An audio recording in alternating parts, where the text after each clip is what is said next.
واعتبرت الصليب اللي مات فوق الحبيب ده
جوا قلبك دار وبيت، جوا قلبك دار وبيت، اللي من أجله مشيت رحلة الحب وبنيت. جوا قلبك دار وبيت، دار وبيت، واشتهيت تخدم الرب وبقيت، اشتهيت تخدم الرب وبقيت. قدس أبونا بشنونا يا شهيد المسيح، طريق الانتصار كنت ابن بار، ولا هزك العذاب ولا همك صوت ونار. في طريق الانتصار كنت ابن بار، ولا هزك العذاب ولا همك صوت ونار. يا شهيد المسيح، يا شهيد المسيح، يا أبونا مشنونة.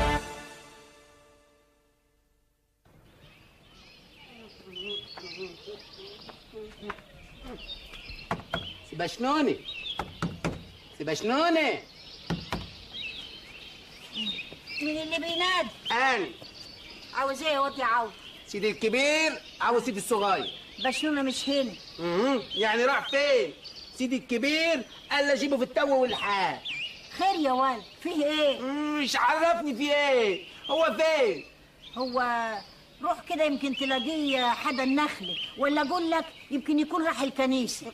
يعني راح فين؟ ايه؟ بقول لك روح حدا النخل، ما لقيتوش روح له الكنيسة. يعني هو حدا النخلة ولا حدا الكنيسة؟ اقول لك روح له الاثنين. الاثنين؟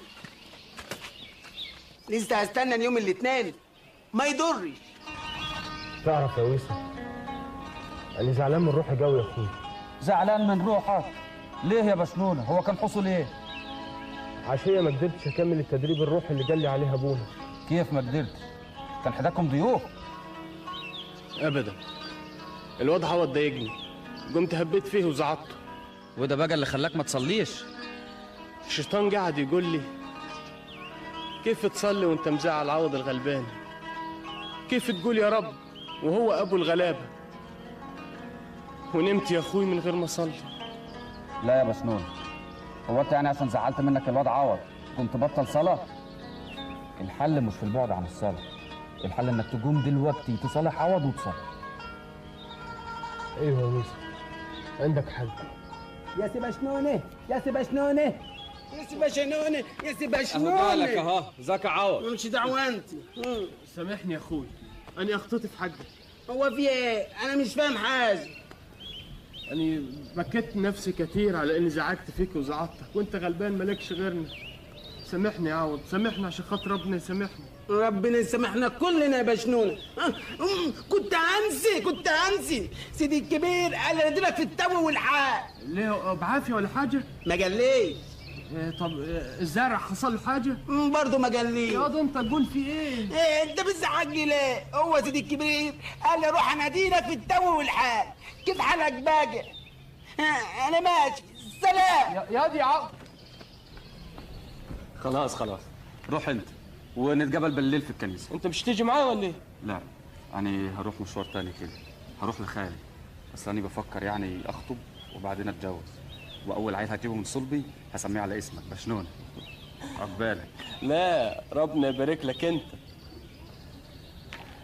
اما انا فليا طريق تاني. صدقني يا ابراهيم يا صديق عمري، لك وحشه كبيره قوي قوي. 12 سنة يا اخوي مروا زي الحلم. ايه حد قال لك تسافر وتتغرب؟ اكل العيش يا اخوي. ايه اهو بشنونه جه اهو. قرب يا ولدي، قرب يا بشنونه. خير يا حب على قد عمك ابراهيم. ازيك يا عم ابراهيم؟ شلونه؟ والله كبرت يا ولدي وبقيت عريس. ايه مش عارفني يا ولدي ولا ايه؟ ايه ده عمك ابراهيم ابو فيبي اللي كنت بتعلمها التراتيل والمدايح. ايوه ازيك يا عم ابراهيم؟ كيفك وكيف فيبي واهل بيتك كلهم؟ بيسلموا عليك يا بشنونة يا ولدي. والله العيال كبرت وكبرتنا. اسمع بقى يا بشنونه يا ولدي، اكيد ما نفسك تشوف فيبي. السنين عدت بسرعه قوي يا عم ابراهيم. ايوه يا ولدي انت كبرت وفيبي كمان كبرت. ربنا يبارك لك فيها. أنا من زمان أقول إن فيبي البشنونة وبشنونة الفيبي، والحمد لله اللي جه اليوم اللي بيتحقق فيه كلام. صح. ما فهمش قصدك يا ابوي. ايه قال لي يعني الواد مش فاهم ان اتفقت مع عمك ابراهيم خطبتها لك يا ولد. افرح بقى. ايه اللي هتقوله ده يابا؟ هقول ان احنا هنفرح بيك وبفيبي. مين اللي قال لك يابا اني عايز اتجوز؟ اباي ليه كده يا ولدي؟ يا فيبي مش ند عليك. العفو يا عم ابراهيم، فيبي طيبه وصالحه ومن بيت اصيل وتعجب الامير، لكن انا ما ناويش اتجوز واصل. يبقى حاطط عينك على غيرها. لا هي ولا غيرها. اني نذرت نفسي من رب، قلت له يا رب اني سلمتك حياتي، اني هترهبن. تترهبن؟ ايه هتقول ايه يا ولدي؟ تترهبن كيف؟ ايوه يابا هترهبن، بس يا ريت المسيح يقبلني. طول بالك بس وفهمني، هو قالك ده قدام الراجل؟ ايوه امال انا بقول لك ايه من الصبح؟ ده خلاني في وسط هدومي. يمكن البنت مش لادة عليه، قام قالك ده عشان يعني ايه قصدك يعني يخلص منها؟ ايوه. لا ده كان بيتكلم جد، وبعدين انت عارفه يا ابني ما عمروش يعرف يكذب واصل. قولي لي بقى اعمل معاه ايه؟ تقوم ترتاح والصباح رباح. تفتكري يعني هنقدر نغير اللي في عقله؟ هو الليلة دي سهران في الكنيسة، وبكرة الصبح إن شاء الله أنا هكلمه ولا يكون عندك فكرة. تعرفي يا أم بشنونة، لو ولدك ده كان ناوي يعملها بصحيح ويترهبن تبقى دي القشة اللي قسمت ظهر البعير، دي اللي هتقسم وسط الصح. أمال هنسيب كل اللي عندنا ده لمين؟ ما تقولش كده، اللي ربنا هيريده هو اللي هيكون، احنا هنعترض على إرادته؟ عندك حق، لتكن إرادتك يا رب.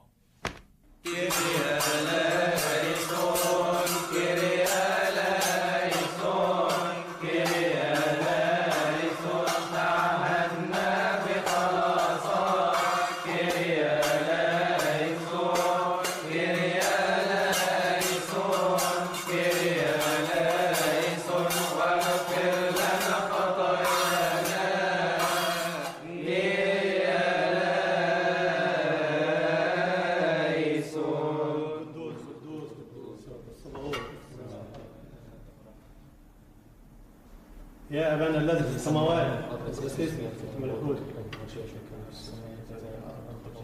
أعطنا اليوم واغفر لنا ذنوبنا كما نغفر نحن أيضا المسلمين إلينا ولا تدخلنا في تجربة لكن نجينا من الشرير بالمسيح يسوع ربنا، لأن لك الملك والقوة والمجد إلى الأبد آمين. محبة الله الآب ونعمة ابنه الوحيد ربنا وإلهنا ومخلصنا يسوع المسيح وشركة وموهبة وعطية الروح القدس فلتكن مع جميعكم أمين. امضوا بسلام، سلام الرب يكون معكم. ومع الروح أيضا.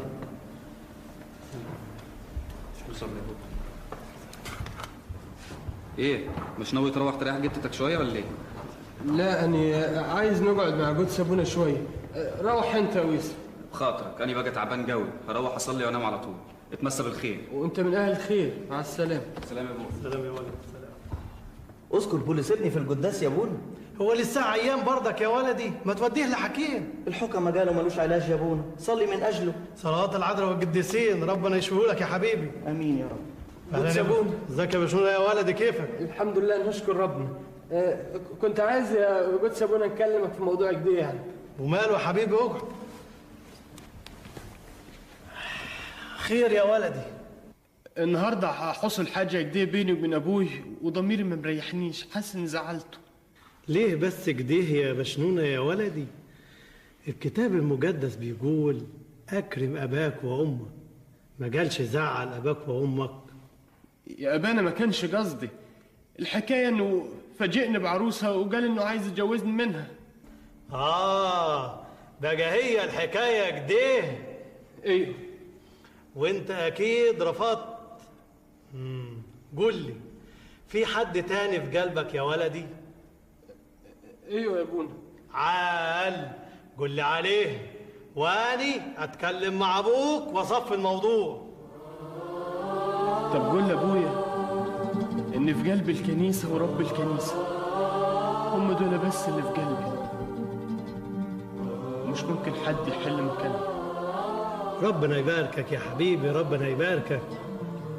لكن يا بشنونة يا ولدي، هي الحياة كده، بنتولد ونكبر ونتجوز ونكون عيلة ونخلف ولد، والولد يكبر ويتجوز.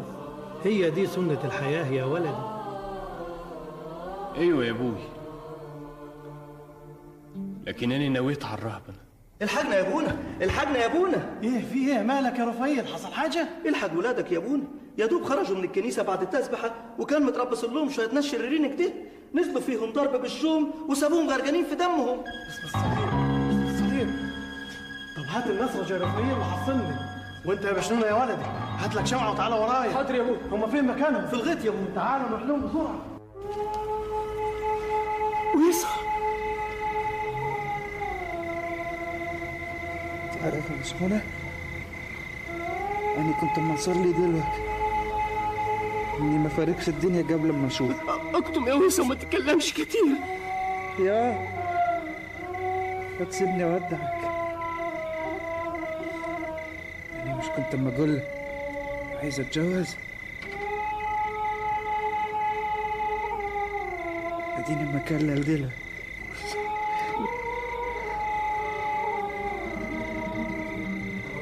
أنا سامع الملايكة ما يرنموا،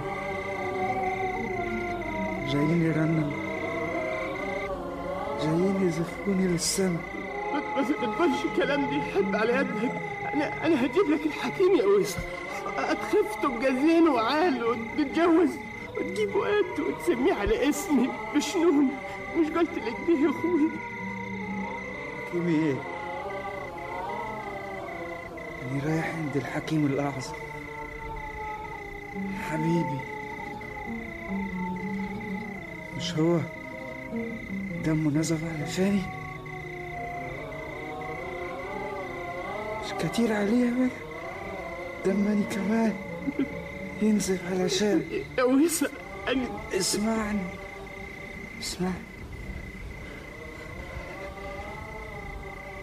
قول لأبوي وأمي ما يحزنوش، ها؟ قول لهم زغرتي. قول لها ويصم ما يقول لك زغرتي، زغرتي كتير، زغرتي. ويصا كلا ويصا كلا خلاص. ويصا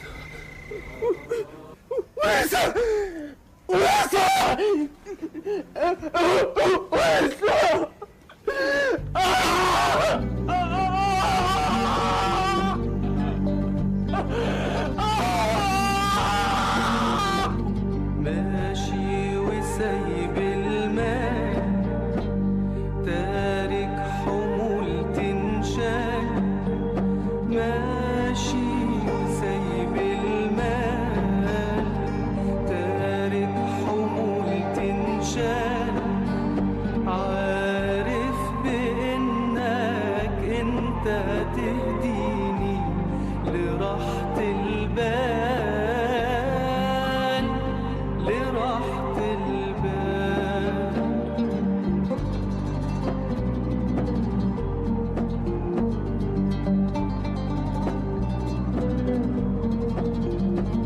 ما يهمنيش لو كان في طريقي بحر رمال وياك هخطي الخطوة واهدم حصون وجبال ما يهمنيش لو كان في طريقي بحر رمال وياك هخطي الخطوة واهدم حصون وجبال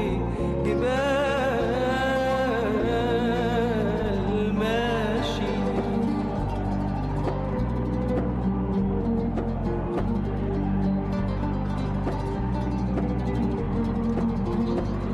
لو ريح جريح هوان في حضنك انت محال الريح تزيد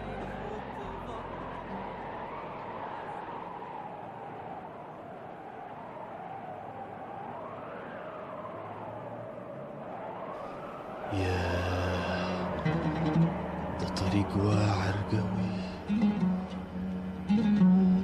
أنا كنت عايش حياة بسيطة مليانة بالصلاة والصوم ومحبة الفادي.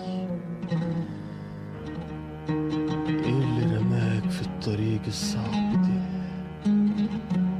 ارجع ارجع يا بشنونة، ارجع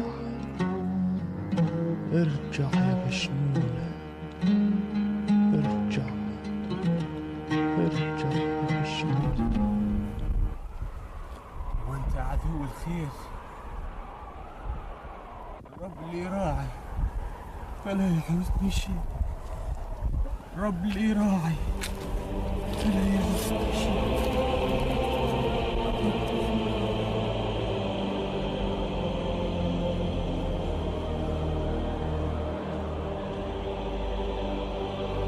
السلام والمجد والروح القدس الإله الواحد آمين.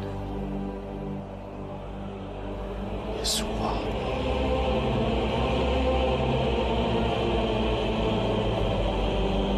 مجد ليك يا رب.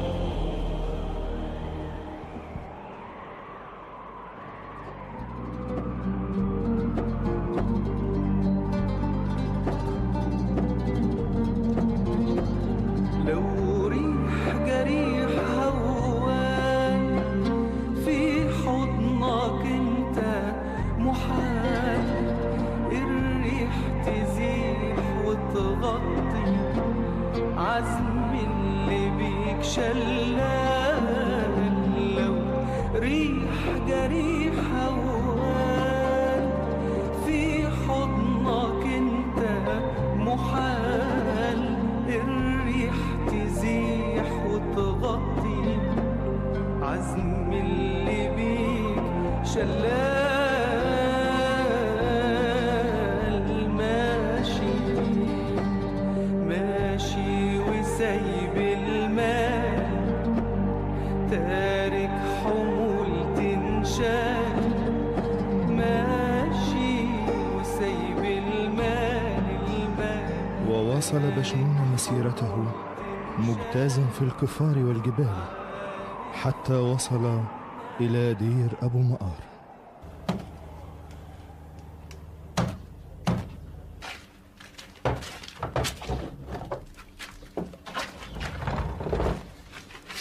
صباح الخير يا جود. صباح الخير يا اخي. أنا اسمي بشنون.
بشنونة بشنونة. مين اللي بينادي؟ أنا. عاوز ايه يا واد يا عوض؟ سيدي الكبير عاوز سيدي الصغير. بشنونة مش هنا. يعني راح فين؟ سيدي الكبير قال لي اجيبه في التو والحال. خير يا ولد، فيه ايه؟ مش عرفني فيه ايه؟ هو فين؟ هو روح كده يمكن تلاقيه حدا النخل، ولا اقول لك يمكن يكون راح الكنيسة. يعني راح فين؟ ايه؟ بقول لك روح حدا النخل، ما لقيتوش روح له الكنيسة. يعني هو حدا النخلة ولا حدا الكنيسة؟ اقول لك روح له الاثنين. الاثنين؟ لسه هستنى اليوم الاثنين؟ ما يضرش. تعرف يا ويسا، أنا زعلان من روحي قوي يا أخوي. زعلان من روحك؟ ليه يا بشنونة؟ هو كان حصل ايه؟ عشية ما قدرتش أكمل التدريب الروحي اللي قال لي عليه أبونا. كيف ما قدرتش؟ كان حداكم ضيوف؟ ابدا، الواد عوض ضايقني، قمت هبيت فيه وزعطته. وده بقى اللي خلاك ما تصليش؟ الشيطان قاعد يقول لي كيف تصلي وانت مزعل عوض الغلبان؟ كيف تقول يا رب وهو ابو الغلابه؟ ونمت يا اخوي من غير ما اصلي. لا يا بشنون، هو انت يعني عشان زعلت منك الواد عوض كنت بطل صلاه؟ الحل مش في البعد عن الصلاه، الحل انك تقوم دلوقتي تصالح عوض وتصلي. ايوه يا ويسا، عندك حل. يا سي بشنونة، يا سي بشنونة، يا سي بشنونة، يا سي بشنونة. اهو بالك اهو، ذاك عوض. مش دعوة انت. سامحني يا اخوي، انا اخطيت في حقك. هو في ايه؟ انا مش فاهم حاجة. أنا بكيت نفسي كتير على إني زعجت فيك وزعطتك، وأنت غلبان مالكش غيرنا. سامحني يا عوض، سامحني عشان خاطر ربنا يسامحني. ربنا يسامحنا كلنا يا بشنونة. كنت هنسي سيدي الكبير قال لي اديلك في التو والحال. ليه بعافية ولا حاجة؟ ما قاليش. طب الزرع حصل له حاجة؟ برضه ما قاليش. يا ده أنت تقول في إيه؟ انت بتزعجني ليه؟ هو سيدي الكبير قال لي روح اناديلك في التو والحال. كيف حالك باقي؟ انا ماشي، سلام. يا دي عوض. خلاص روح انت ونتقابل بالليل في الكنيسه. انت مش تيجي معايا ولا ايه؟ لا، انا هروح مشوار تاني كده، هروح لخالي، بس انا بفكر يعني اخطب وبعدين اتجوز، واول عيل هجيبه من صلبي هسميه على اسمك بشنونة. عقبالك. لا، ربنا يبارك لك انت. اما انا فليا طريق تاني. صدقني يا ابراهيم يا صديق عمري، لك وحشه كبيره قوي قوي. 12 سنة يا اخوي مروا زي الحلم. ايه، حد قال لك تسافر وتتغرب؟ اكل العيش يا اخوي. ايه، اهو بشنونة جه اهو. قرب يا ولدي، قرب يا بشنونة. خير يا حب على قد عمك ابراهيم. ازيك يا عم ابراهيم؟ بشنونة، والله كبرت يا ولدي وبقيت عريس. ايه، مش عارفني يا ولدي ولا ايه؟ ايه، ده عمك ابراهيم ابو فيبي اللي كنت بتعلمها التراتيل والمدايح. ايوه، ازيك يا عم ابراهيم؟ كيفك وكيف فيبي واهل بيتك كلهم؟ بيسلموا عليك يا بشنونة يا ولدي. والله العيال كبرت وكبرتنا. اسمع بقى يا بشنونة يا ولدي، اكيد ما نفسك تشوف فيبي. السنين عدت بسرعه قوي يا عم ابراهيم. ايوه يا ولدي، انت كبرت وفيبي كمان كبرت. ربنا يبارك لك فيها. أنا من زمان أقول إن فيبي البشنونة وبشنونة الفيبي، والحمد لله اللي جه اليوم اللي بيتحقق فيه كلامه. صح، ما فهمش قصدك يا ابوي. ايه، قال لي يعني الواد مش فاهم إن اتفقت مع عمك إبراهيم، خطبتها لك يا ولد. افرح بقى. ايه اللي هتقوله ده يابا؟ هقول إن إحنا هنفرح بيك وبفيبي. مين اللي قال لك يابا إني عايز أتجوز؟ أباي، ليه كده يا ولدي؟ يا فيبي مش لد عليك. العفو يا عم ابراهيم، فيبي طيبه وصالحه ومن بيت اصيل وتعجب الامير، لكن انا ما ناويش اتجوز واصل. يبقى حاطط عينك على غيرها. لا هي ولا غيرها، اني نذرت نفسي من ربنا، قلت له يا رب اني سلمتك حياتي، اني هترهبن. تترهبن؟ ايه؟ عقول ايه يا ولدي؟ تترهبن كيف؟ ايوه يابا هترهبن، بس يا ريت المسيح يقبلني. طول بالك بس وفهمني، هو قالك ده قدام الراجل؟ ايوه، امال انا بقول لك ايه من الصبح؟ ده خلاني في وسط هدومي.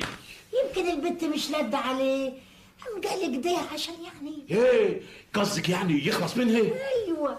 لا، ده كان بيتكلم جد. وبعدين انت عارفه يا ابني، ما عمروش يعرف يكذب واصل. قولي لي بقى، اعمل معاه ايه؟ تقوم ترتاح والصباح رباح. تفتكري يعني هنقدر نغير اللي في عقله؟ هو الليلة دي سهران في الكنيسة، وبكرة الصبح إن شاء الله أنا هكلمه ولا يكون عندك فكرة. تعرفي يا ام بشنونه، لو ولدك ده كان ناوي يعملها بصحيح ويترهبن، تبقى دي القشه اللي قسمت ظهر البعير، دي اللي هتقسم وسط الصح. امال هنسيب كل اللي عندنا ده لمين؟ ما تقولش كده، اللي ربنا هيريده هو اللي هيكون، احنا هنعترض على إرادته؟ عندك حق، لتكن إرادتك يا رب.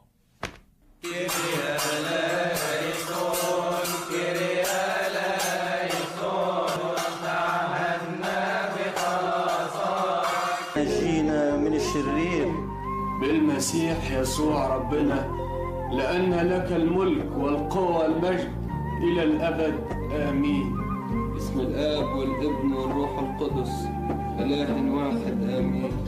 بسم الصليب، بسم الصليب، بسم الصليب، وش الصليب؟ بسم الصليب. ألف حمد وشكر ليك يا رب، ألف حمد وشكر ليك يا رب، فليتمجد اسمك يا رب، فليتمجد اسمك يا رب. بسم الصليب. الواد ما كانش قادر يمشي يا رفائيل، ايه اللي حصل؟ ابونا بشنونه صلاله والرب اتمجد معاه. فيتمجد اسم الرب، فيتمجد اسم الرب. شفت يا ابو بشنونه، ابنك بخير وبعت لكم السلام كمان، وصلى البوليس ابني والرب اتمجد معاه وشفي. طمنا على صحته، بياكل ولا داع؟ ما هو قال لك انه بخير، اطمن بقى. الحمد لله اللي ربنا طمنا عليه دلوقتي، بس اللي قلبي ارتاح. نفسي اشوفه. هو قريب هيجي يزور البلد ويصلي في الكنيسه. اشكرك يا رب. شفت المعجزه اللي عملها ابونا بشنونه؟ هي معجزه واحده. وظل أبونا بشنونة لسنوات عديدة داخل الدير يصنع المعجزات والعجائب بقوة صليب الرب، حتى ذاع صيته وسط الرهبان، وطلب من رئيس الدير التوحد في مغارة من مغائر الجبل. يا حبيبي التوحد مش سهل زي ما انت فاكر. أن يعشم في ربنا كبير، هو هيجويني يا أبو. طيب يا حبيبي، اديني فرصة استشير ابائك الرهبان. يا رب انت عارف انا بحبك وبحب اخواتي في الدير قد ايه، لكن كلهم بيبصولي على اني احسن منهم، مع ان ده مش حقيقي، لان هم افضل مني بكتير. انا ما بستحقش ادوس على التراب اللي هم بيمشوا عليه. ارجوك يا رب ارشد ابائي في قبول توحدي يا رب يا يسوع. ها قولكم ايه؟ يا أبانا، في شيوخ كبار فشلوا إنهم يتوحدوا. وأنا رأيي يا أبونا إننا ننصحهم بعدوله عن الفكرة دي. ايه رأيك يا ابونا متياس؟ أنا رأيي يا أبي إننا ندي لأبونا بشنونة فرصة إنه يحقق مشتهى قلبه، وقدسة تتحمل المسؤولية. أنا شايف إن ربنا مع أبونا بشنونة وهيقويه على صعوبات الوحدة. ولا إيه رأي قدسك يا أبونا إبراهيم؟ إله السماء يعطينا النجاح، ونحن عبيده نقوم ونبني. طب احنا نقوم نصلي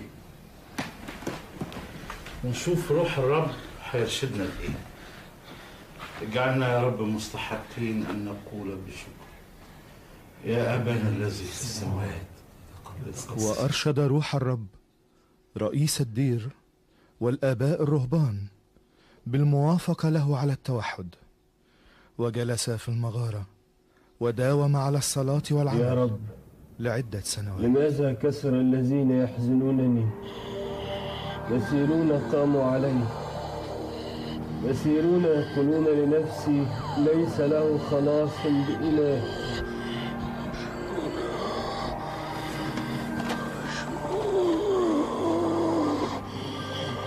أنت يا رب، أنت هو ناصري، مجدي ورفع رأسي. بصوتي إلى الرب صرخت، استجاب لي من جبل قدسي. أنا اضطجعت ونمت ثم استيقظت، لأن الرب ناصري، ولا أخاف من ربوات الجموع المحيطين بي القائمين علي. قم يا رب، قم يا رب، خلصني، لأنك ضربت كل من يعاديني باطلا.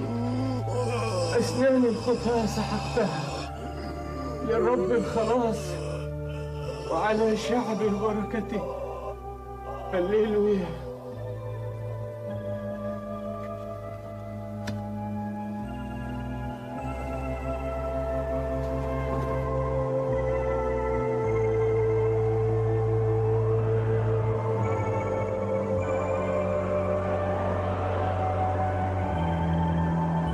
بشنونة، تقوى يا حبيبي بشنونة. الرب عالم بجهادك، لا تؤثر عليك مكايد الشيطان، ولا يقوى عليك رؤساء الظلام.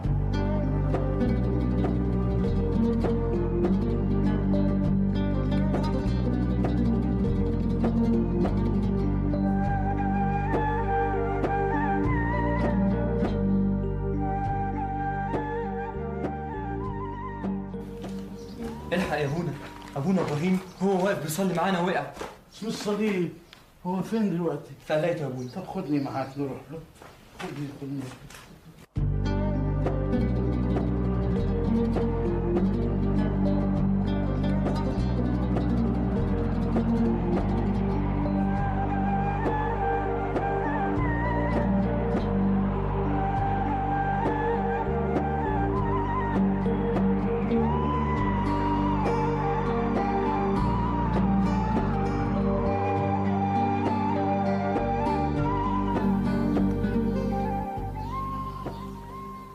نشكر ربنا ان انت جيت في الوقت المناسب يا بشنونة.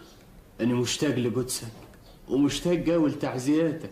ربنا يعزي قلبك ويشددك. طبعا انت عرفت ان ابونا ابراهيم وكيل الدير مريض. ايوه ديت، ربنا هو الشافي. ايوه بس يا بشنونة المون بتاعت الدير قربت تخلص، وابونا ابراهيم هو اللي كان بينزل القاهرة علشان يشتري لنا احتياجاتنا. ربنا يتمم شفاها بسرعة ويعود النزول. أنا عارف ظروف الدير وعرة قوي. أنا عايزك أنت اللي تنزل يا بشنون. أني؟ حللني يا أبانا. أني راهب متوحد، كيف نسيب جلايتي وننزل عالم؟ ما نقدرش، يعفيني من الأمر ده. اللي يخدم إخواته ويراعي مصالحهم الرب يحسب له تعب، وعلى ابن الطاعة تحل البركة. ما عارفش نقول لك ايه اللي تؤمر بيه يا أبانا، لكنني ما نعرفش حاجة في مصر. زور أبونا إبراهيم فقليته، هو هيقول لك على كل شيء. ربنا يتحنن عليك يا ابونا إبراهيم ويرفع عنك. تعيش يا ولدي، تعيش يا ولدي. كيفك يا بشنون؟ كيف حياة الوحدة معاك في الجبل يا ولد؟ أهو بنجاهد يا أبوي عشان ربنا يتحنن علينا ويغفر لنا خطايانا الكثير. ربنا يرعاك يا ولد، ثبت جهادك في المسيح. عقول لك يا بشنون، أنا قلت لأبويا رئيس الدير إنك تتولى شؤون الدير من بعد يا ولد. ربنا يديك طولة العمر يا أبونا إبراهيم، لكن أنا عارف هتقول لي إيه يا بشنون. هتقول لي كيف أسيب حياتي الوحدة مع ربنا في الجبل. الدير هيحتاج لك يا ولدي. وبعدين يا ولدي أنت هتتحمل السفر عنه زي ما أنت شايف يا ولدي، سن كبر بيا. بشنون خليك واثق في ربنا يا ولدي، إنك هتخدم هنا في الدير ولا في مغارتك. قول لتكن إرادتك يا يسوع.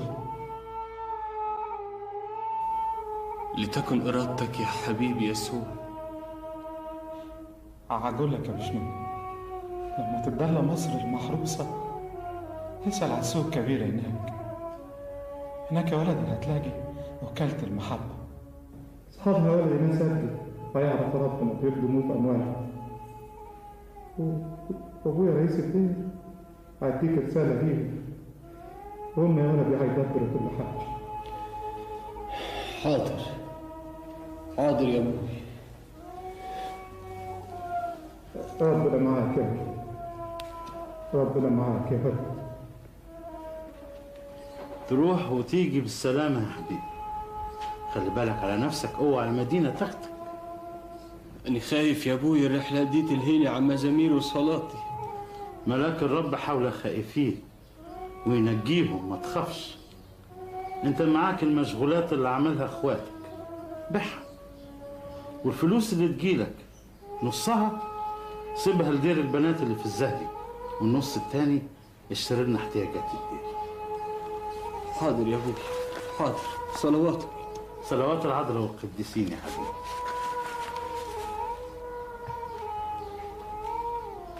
تروح وتيجي بالسلامة يا بشنونة يا حبيبي.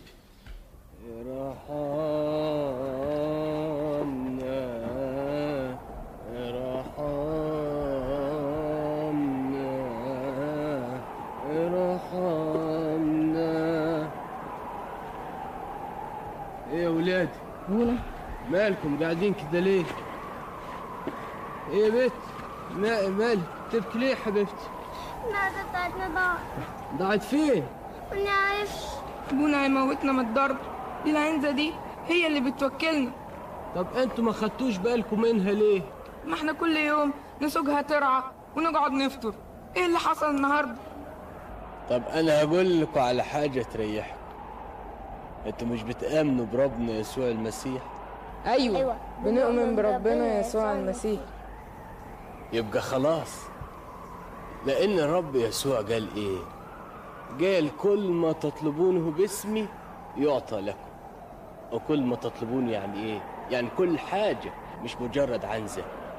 وإحنا عندنا إيمان في كلام يسوع المسيح.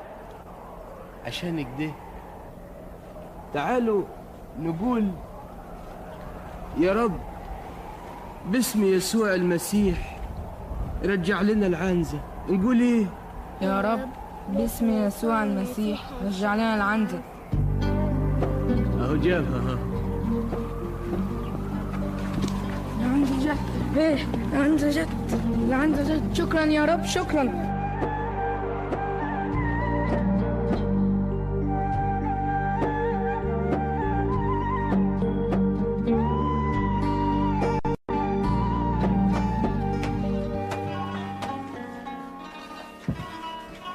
صباح الخير يا بطل. صباح الخير يا فرج. صباح الفل يا عم جرجس، نهارنا ابيض ان شاء الله. صباح الخير يا معلم، اصطبحنا وصباح الملك لله. ايه حكايه الجماعه النصارى دول؟ واكلين الجو. اسكت يا راجل اسكت، ده انت راجل طيب بقى. الواكلين الجو قال ده دول شفتني السوق بزباينه. زبون رايح وزبون جاي، زباين رايحه وزباين جايه. نفسي ربنا يكرمنا بزبون واحد. صباح الخير يا عم يوسف. يا صباح الفل، يا صباح النرجس، يا صباح الياسمين. بكام الشال الحرير ده؟ ده عشان خاطرك بدينار واحد ان شاء الله. بدينار؟ ايوه. استني ده عشان خاطر الكتكوت الحلو ده احنا هنكرمك. عم جرجس بيبيع ارخص من كده. يا سلام، ارخص من كده؟ ايوه اختي شاريها امبارح بنص دينار بس. نص دينار؟ عايزه تفرسني نص دينار؟ بقول لك ايه، ورينا عرض كتافك وروح بقى اشتري من جرجس بتاعك ده. اوعى كده ما تزقش. يلا يا ام جرجس. انت ايه انت اللي جايب لي الورق. انا نفسي افهم حاجه، عايز اعرف جرجس ده بيبيع البضاعه بتاعته برخص التراب ازاي؟ يعني ما انتش عارف ازاي؟ اي قافله بتعدي بيشتروا البضاعه اللي فيها، عشان كده بضاعتهم ارخص. قافله؟ قافله هي قفلت. بما اني انا بفتح المحل كل يوم الصبح، عايزك بقى انت تقفله وتلم البضاعه وابقى حصلني. ابقى حصلني. طب يا جرجس حاضر. انا مش فاهم اجيبها من هنا ولا من هنا. نفسي افهم ازاي الجماعه دولت واكلين السوق، وايه الاسعار اللي بيبيعوا بيها ديت؟ معقوله؟ ايه مالك يا راجل؟ انت بتكلم نفسك؟ اكلم نفسي. قولي هتجنن كمان شويه. ليه؟ تكونش بتحب جديد؟ احب جديد ايه؟ وانا قادر عليكي، قادر على مصاريف واحده عشان اجيب واحده تانية تاكل اكلي. امال مالك؟ بقالك كام يوم كده مش على بعضك وانا مفوتالك. الجماعه النصارى بتوع وكاله المحبه اللي فاتحين قصادي. مالهم النصارى كمان؟ واكلين السوق، بلعينه، شافطينه. انا مش قادر افهم، مفيش حد بني ادم في السوق قادر يشتري او يبيع منهم. ما هو انت اللي جبته لنفسك. جبته لنفسي ازاي؟ يعني انا قلت للزباين ما تشتروش من عندي وروحوا اشتروا من بقيه السوق. طمعك وغلو بضاعتك هو اللي مطفش الزباين. بقول لك يا شوشان اعملي معروف، انا مش ناقصك انت كمان. طب واللي يحلها لك تديله ايه؟ هجيب لك جلابيه جديده. جلابيه؟ طب خليك بقى في اللي انت فيه احسن. امال عايزه ايه بس يا مراتي؟ عاوزه 1000 دينار. 1000 ايه؟ 1000 دينار؟ 1000 دينار؟ انا حامل 1000 دينار؟ ده انا اقفل المحل، اجيب ظرفه. ده البضاعه اللي في المحل كلها ما تسواش 1000 دينار. مراتي وطمعانه فيا. خلصت الحبتين بتوعك؟ موافق ولا لا؟ امر لله، موافق. قولي لي بقى اعمل ايه؟ طب هات ودني. معقول؟ امال ايه؟ اتاخرنا جو النهارده يا ولد. يعني هنعمل ايه يا عم جرجس؟ يعني كنا هنقول للزباين امشوا؟ لا ابدا، ربنا يزيد ويبارك يا ولدي. قافلة الحاج عبد الله المغربي هتوصل بكره، عايزين ان شاء الله نجهز فلوسها. ان شاء الله ربنا يدبر.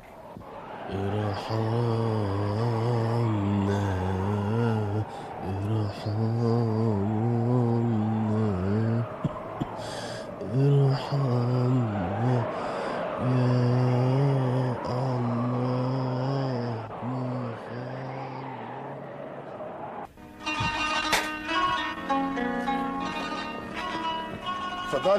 اتفضلوا.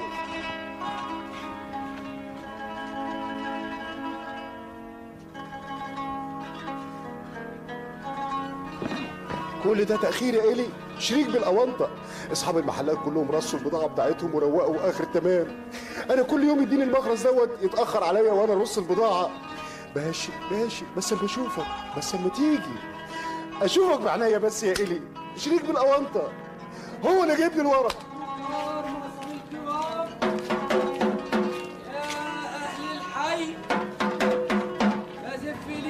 البشرى وصلت اليوم قافلة المغربي وهيتعمل المزاد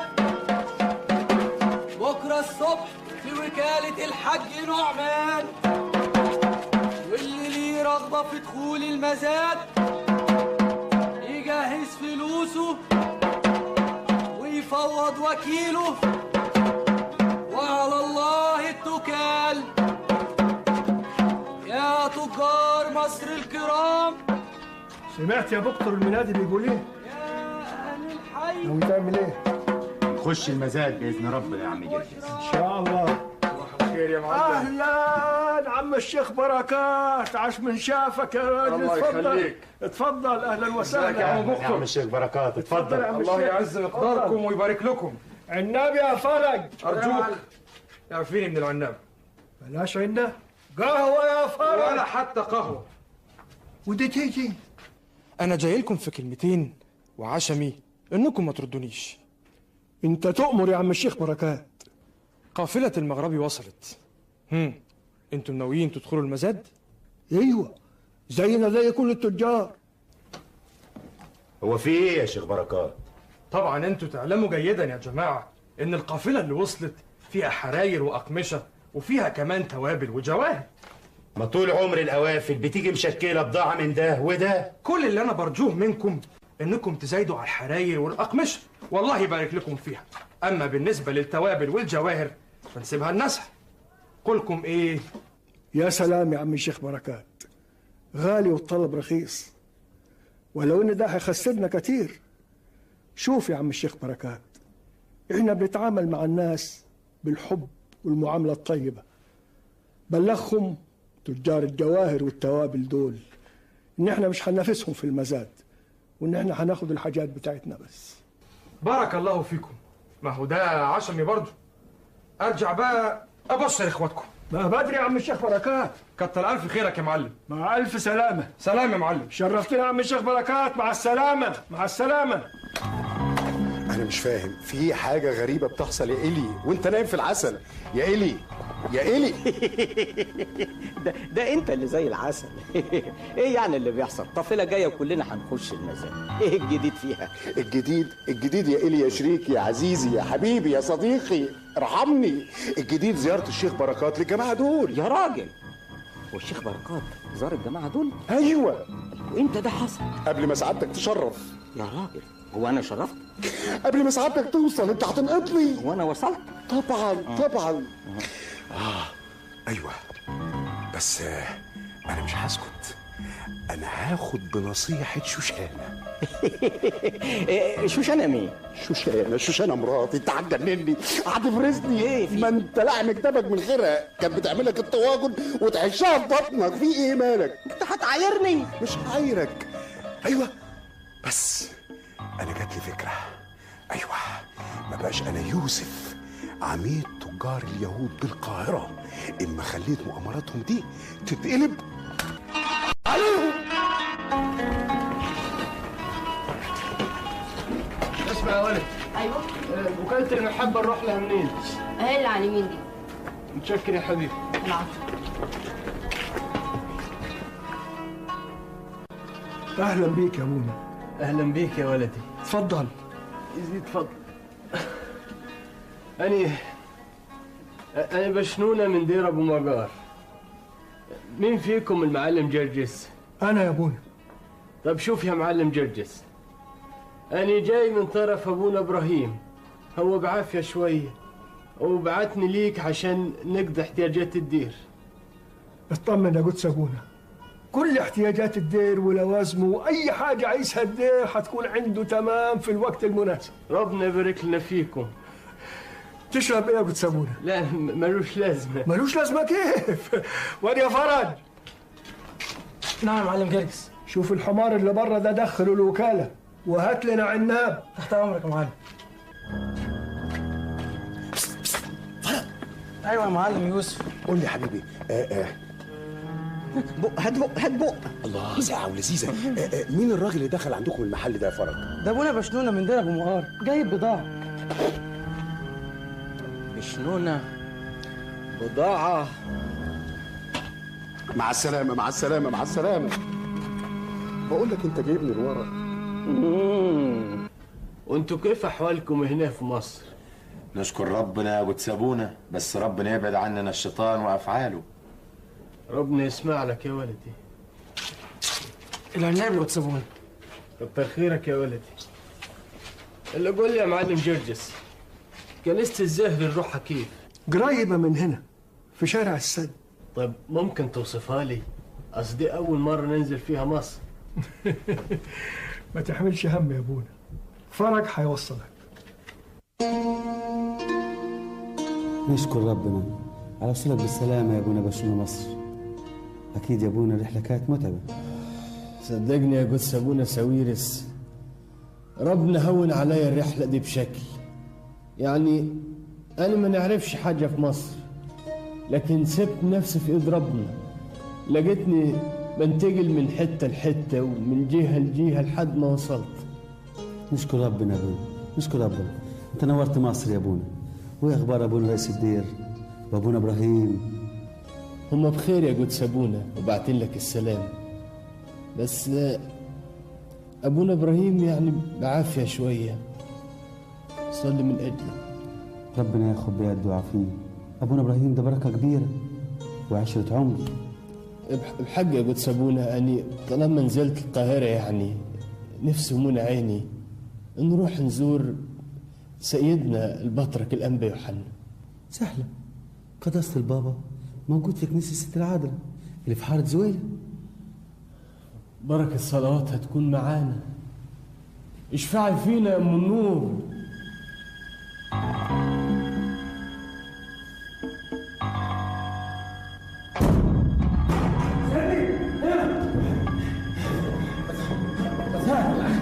بس ايه اللي جابك هنا؟ ايه اللي جابك هنا يا مشمونة؟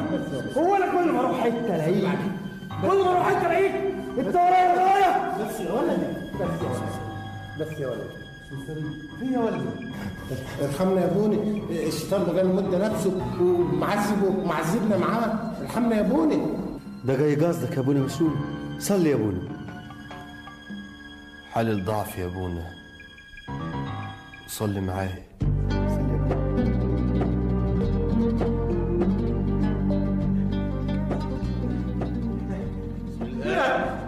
والابن والروح القدس الاله الواحد امين.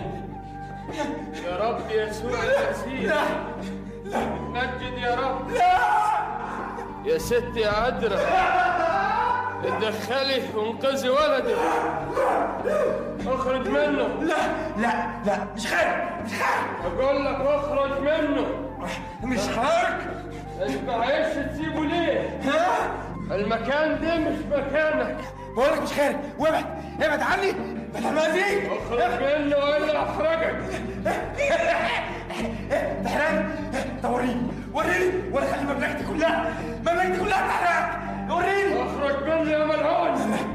باسم يسوع المسيح رب المجد امرك تخرج منه بالآب.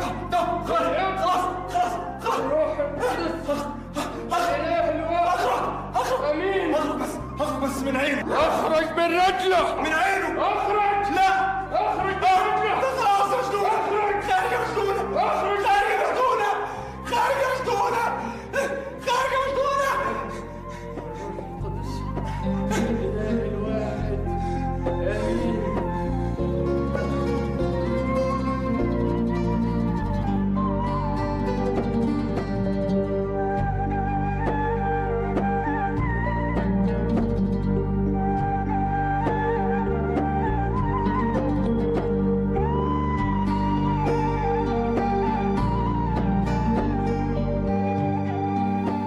المعلم جرجس والمعلم بوطو.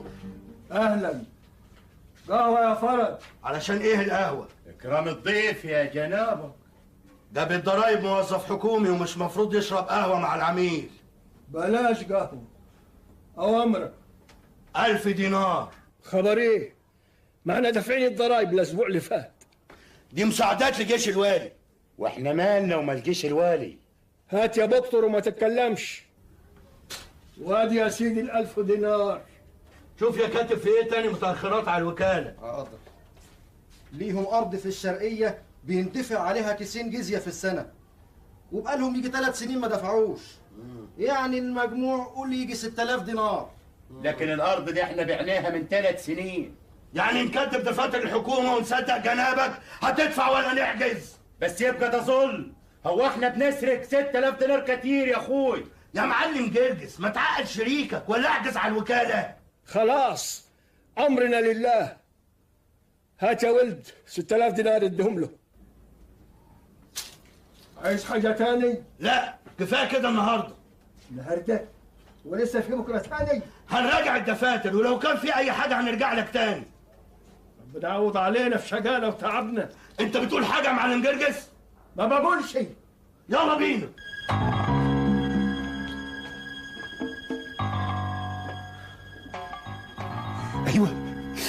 كده اهو كل يوم من ده لحد ما افلسكم واخليكم تشحتوا يا انتوا.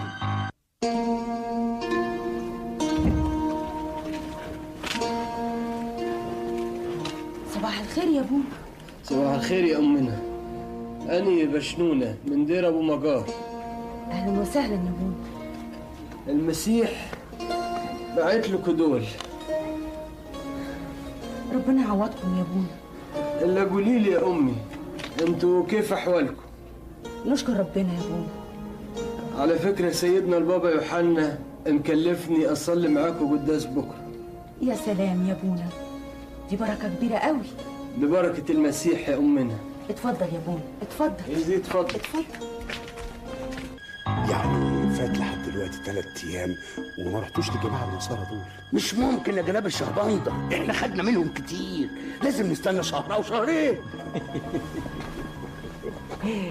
يا جناب الجابي، في واحد راجل بيجي من الدير كل يوم والتاني يجيب لهم بضاعة أشكال وألوان ياخدوها منه برخص التراب، يبيعوها ويكسبوا فيها وما يدفعوش ضرايب.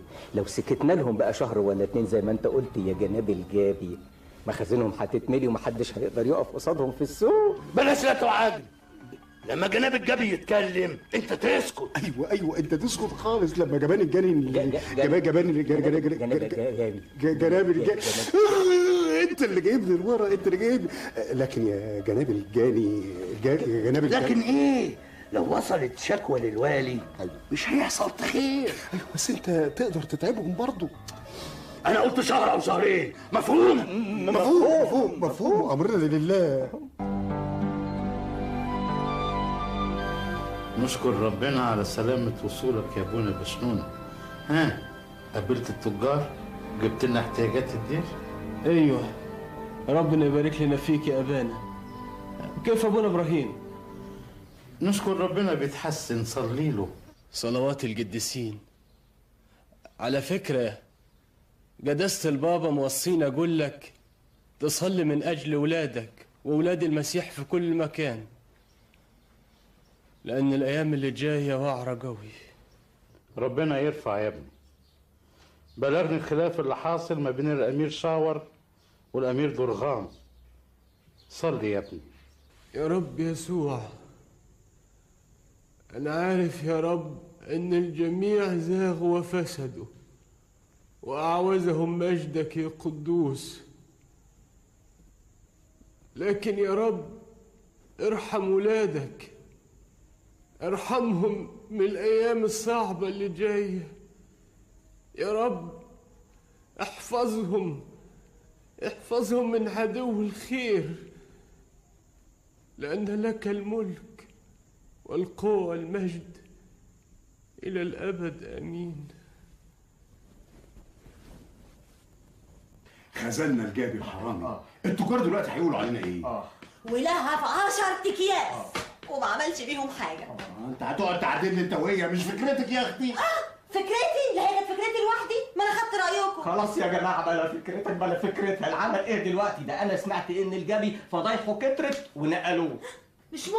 مش ممكن ازاي؟ ما هو بقاله 6 شهور ما ورناش وشه. طيب والحل ايه؟ ما انا قلت له على الحل وهو اللي ما عملش بيه. يا ستي حقك عليا. ايه بقى الحل؟ قولي وخلصينا. شوشانة إيلي من رأيها إن إحنا نهيج الناس عليهم، نعمل فتنة يعني. درغام مش سهل ومش هيسكت، والفتنة دي إحنا اللي هنقع فيها. طيب واللي يقدر بقى يقنع درغام؟ تقدر؟ أمال هتشوفوا. بس همتك بقى معايا إيلي، عايزك المرة دي تجيبني لقدام، ما تجيبنيش لورا. تتفق مع كل التجار إنهم يقفوا معايا. شنون؟ هتسافر امتى يا ولدي باذن المسيح؟ بكره ان شاء ربنا يا ابونا. تعيش يا ولد وتوصل بالسلامه. عارف يا بشنونه؟ ايه؟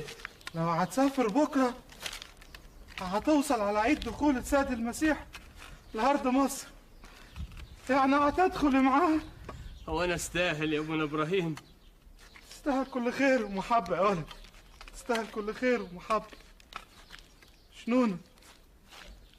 اسمع يا ولدي كويس، اسمع كويس. شدد اخواتك يا ولد، زور الراهبات وعظهم بمواعظك الحلوة الجميلة عشان يثبتوا في الإيمان المسيح. ربنا يساعدني، بس أنا كان نفسي تسافر معاي. أنا خلاص يا ولد، الزمن والسن يا ولدي ما عادوش. وبعدين أنا هسافر لمكان تاني يا بشنون، هسافر لمكان تاني.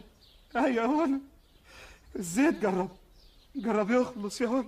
يوه ما تقولش كده، ربنا يديك العمر الطويل، ده انت اصبى مني. ربنا يباركك يا ولدي. مش ممكن، لازم تحاصروه وتمنعوه. لو اتقدم خطوة واحدة داخل البلد هتبقى كارثة. يا أمير درغام، الأمير شاور مش ممكن يقدر يدخل، جيوشنا وعساكرنا محاصراه. إن شاء الله هنشوف طريقة ندخل بيها لمؤخرة جيش. مولاي، يوسف شبطاي التاجر طالب مقابلتك يا مولاي. وده وقت مقابلة؟ اصرفه. استنى، خليه يدخل. أمر مولاي. وقت غريب لطلب المقابلة. مولاي، ازيك يا شبطاي؟ بنقبل الايادي يا مولاي، وجاي اقدم لجنابك فروض الولاء والطاعه. واقدم لمولاي الهديه الجميله ديت. ايه يا شبطاي، هي دي الهديه الجميله؟ ايه تجارتك بارت ولا ايه؟ هقول لك ايه بس يا مولاي، الله يسامحهم بقى.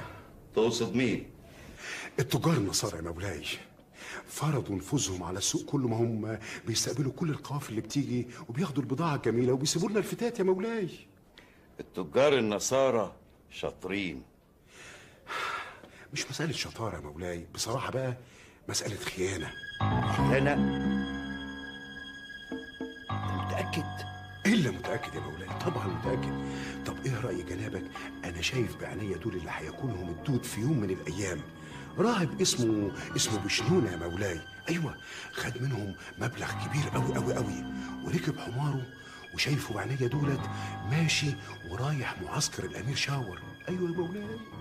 وانت عارف بقى جنابك يا مولاي، الرهبان لا حد بيفتشهم ولا بيسالهم انتوا رايحين فين ولا جايين منين. سامعين اللي بيقوله يوسف؟ يا مولاي، إذا كان أمير شاور قدر إنه يوصل للتجار والعامة يبقى لازم نتحرك بسرعة. معنى كده إنه بيشتري الشعب.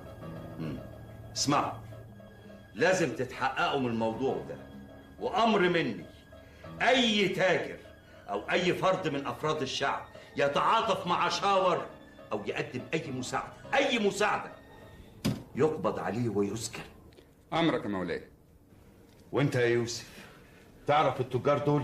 حافظ اساميهم يا مولاي، اسم وعنوان. خلاص، هنبعت فرقه من العسكر تتحقق من الموضوع ده. قلت لي الراهب اللي معاهم اسمه ايه؟ بشنونة يا مولاي، بشنونة. مولاي، في واحد يهودي عاوز يقابلك. خليه يخش. امرك مولاي. ترى مين ده وازاي قدر يوصل لغايه هنا؟ السلام والأمان ليك يا مولاي. قول يا رجل، انت مين وعاوز ايه؟ وايه اللي جابك هنا للامير شاور؟ وازاي جازفت وقدرت توصل للمعسكر؟ إلي خدامك إلي، وعلشان خاطر نصرتك كل شيء يهون.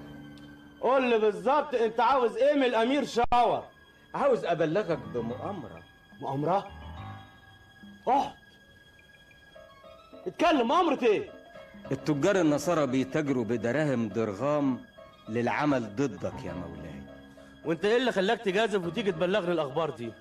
بنكره درغام يا مولاي، وعاوزينك تدخل البلد وتنشر فيها العدل. اتكلم على طول، ايه اللي انت عاوزه؟ تأيدني ان احنا نقضي على التجار النصارى اللي بيتآمروا ضد جنابك.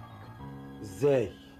تدي اوامرك لاعوانك في القاهرة بمساعدتنا مع اول شرارة تندلع، تولع في سوق التجار النصارى للقضاء عليهم لأن الموضوع مش سهل ومش بسيط، ده موضوع كبير قوي. وفي يا مولاي رهبان بيساعدوا التجار النصارى للقضاء عليك، وأنا أعرف منهم واحد اسمه بشنونة. أيوة بشنونة. تصور يا مولاي بيروح دير البنات ويحرضهم ضدك يا مولاي. كل المطلوب إنك ما تقلقش، تخلي الموضوع ده علينا وتدي أوامرك لأعوانك بمساعدتنا. ما عنديش مانع، وانا عاوز البلد كلها تتحرك، وساعتها هخش انا وجنودي بسهوله.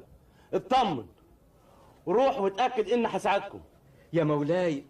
ده احنا دراعك اليمين.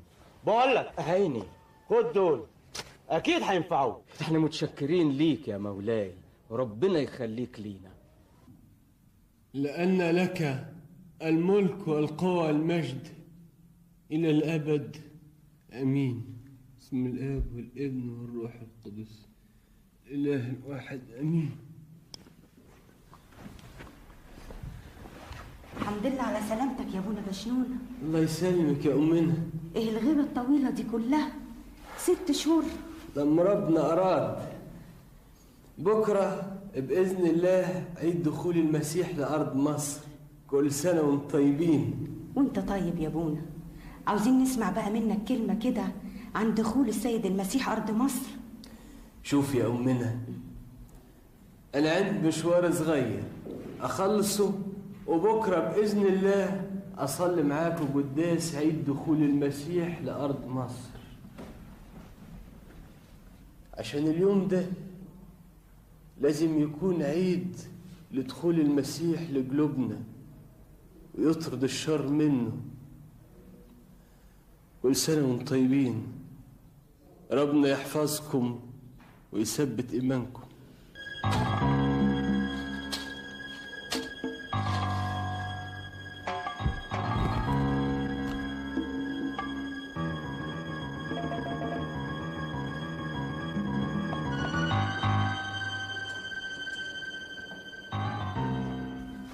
اهلا بيك يا ابونا، وحشتنا قوي. ايه الغيبه الطويله دي؟ ربنا يخليك يا معلم جرجس، كل سنه وانت طيب. وانت طيب يا ابونا. بقول ايه يا ابونا، عايزينك تيجي تتغدى عندنا. لا معلش سامحني يا معلم، خليها مره تانية. اصل ولدي تعبان قوي ونفسي تيجي عشان ياخد بركتك. طب اقول لك خليه يجي يصلي معانا القداس بكره، اصليه في دير البنات وربنا يتمجد. تعيش وتصلي يا ابونا. ربنا يخليك يا معلم جرجس. ده مرقص ولدي وحبيبي. ربنا يخلي. ودي الغلبانه امه. تعال تعال يا ولدي قرب. لا لا لا لا لا يا ابونا، هو مش سامعك. مش سامعني؟ كيف يعني مش سامعني؟ اصل مرقص ولدي وحبيبي وهو صغير صابت الحمى، فقد بعديها النطق والسمع، يعني دلوقتي لا بيسمع ولا بينطق. ايوه. طب قربوا هنا، قرب. تعال يا ولد، اقعد اقعد. بسم الاب والابن والروح القدس الاله الواحد، امين. ربنا والهنا مخلصنا يسوع المسيح الذي تكسو له كل ركبه، والذي فتح اعين الاعمى وشفى الاعرج وطهر الابرص. يا رب كما قلت ادهنوهم بزيت فيشفيهم. الرب يرفع عنك بقوة الروح القدس. بسم الآب والابن والروح القدس إله الواحد، آمين. اللهم اجعلنا مستحقين أن نقول بشكر: يا أبانا الذي في السماوات، ليتقدس اسمك، ليأتي ملكوتك، لتكن مشيئتك كما في السماء كذلك على الأرض. خبزنا كفافنا أعطينا اليوم، واغفر لنا ذنوبنا كما نغفر نحن أيضا للمذنبين إلينا، ولا تدخلنا في تجربة لكن نجينا من الشرير بالمسيح يسوع ربنا، لأن لك الملك والقوة والمجد إلى الأبد. آمين. أمين. أمي أنت كلبي، أمي أبوي أنا سامعك أبوي.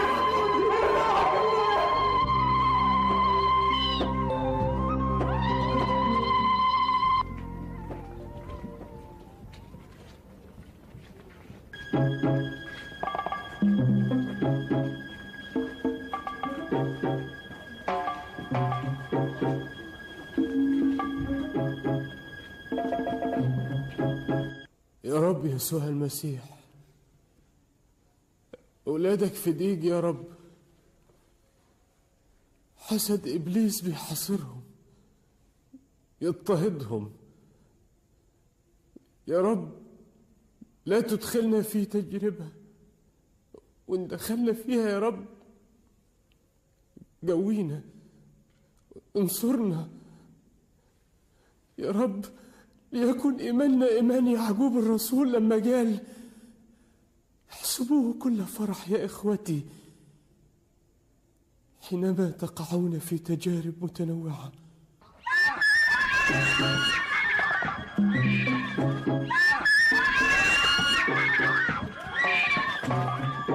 يا رب انت عارف قد ايه انا بحبك، وعارف قد ايه اللي خاطئ وضعيف، لكنك انت الدرع والسيف. انت قلت: الرب يقاتل عنكم وانتم تصمتون.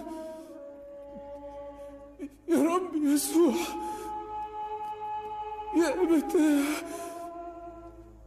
إن أمكن أن تعبر عني هذه الكأس، ولكن ليس كما أريد أنا بل كما تريد أنت.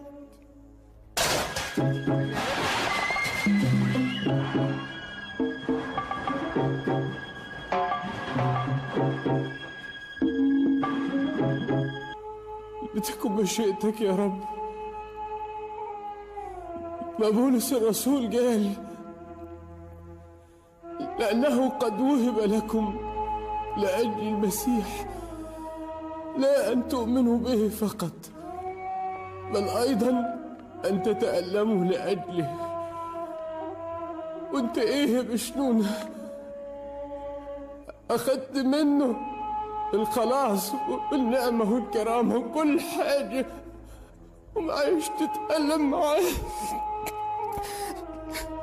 يا رب سامح ضعفي، قويني لتكن إرادتك لا إرادتي.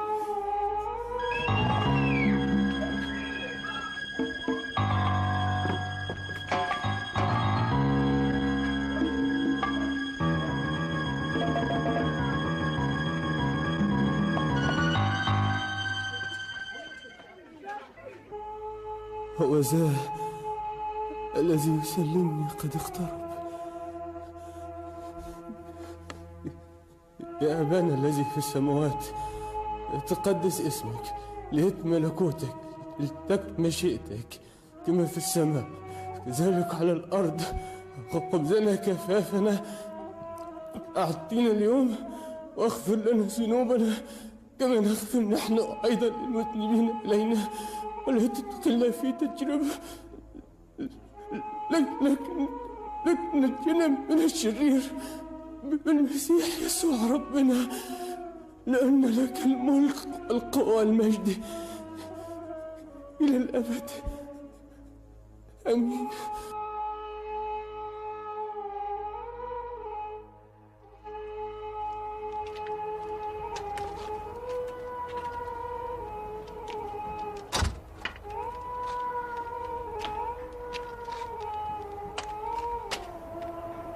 هاتوه.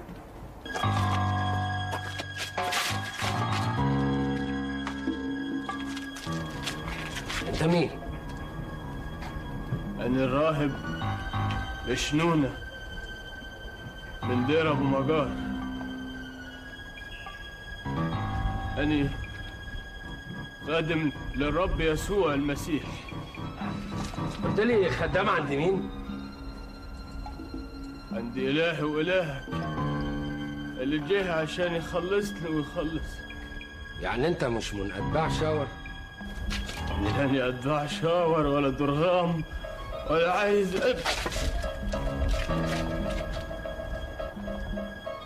هاتوه ورايا.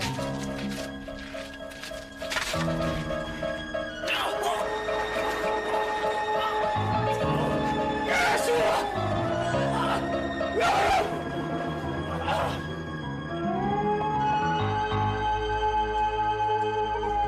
وده ايه ده كمان اللي في صدرك؟ ده صليب ربي وإلهي يسوع المسيح اللي خلصني بدمه. انكره انكره وانا هخلصك من العذاب اللي هتشوفه. عذاب ايه يا ولدي؟ ده انت اللي في عذاب. ربنا ينور قلبك. اتكلم معاه كويس.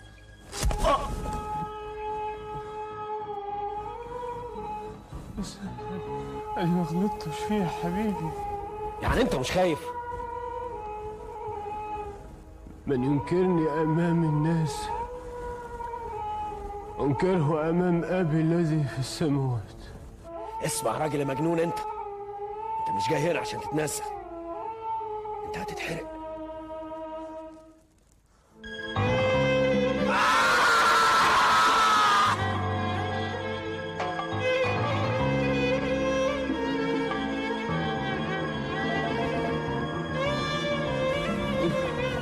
من وجد نفسه يضيعها ومن أضاع نفسه من أجلي يجد. انت بتجيب الكلام ده منين؟ ده كلام حبيبي يسوع اللي قال في العالم سيكون لكم ضيق ولكن ثقوا أنا قد غلبت العالم. مفيش فايدة معاك، حرقك. ليس لك علي سلطان إن لم يكن قد أعطي لك من فوق. مجنونة.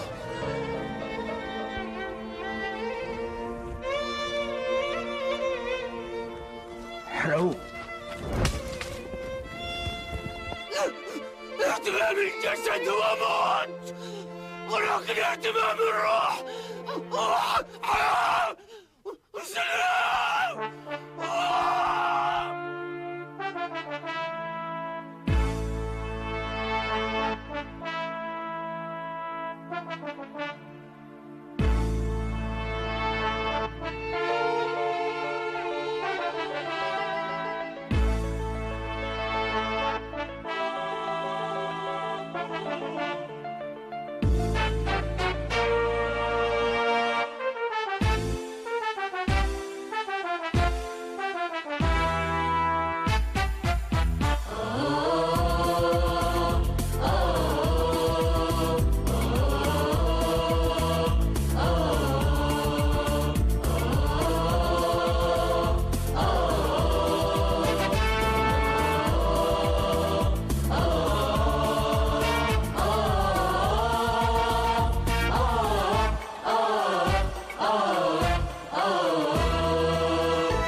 دار وبيت دار وبيت، واشتهيت تخدم الرب وبقيت، اشتهيت تخدم الرب وبقيت قدس أبونا مشمونة يا شهيد المسيح. طريق الانتصار كنت ابن بار، ولا هزك العذاب ولا همك صوت ونار. في طريق الانتصار كنت ابن بار، ولا هزك العذاب ولا همك صوت ونار. يا شهيد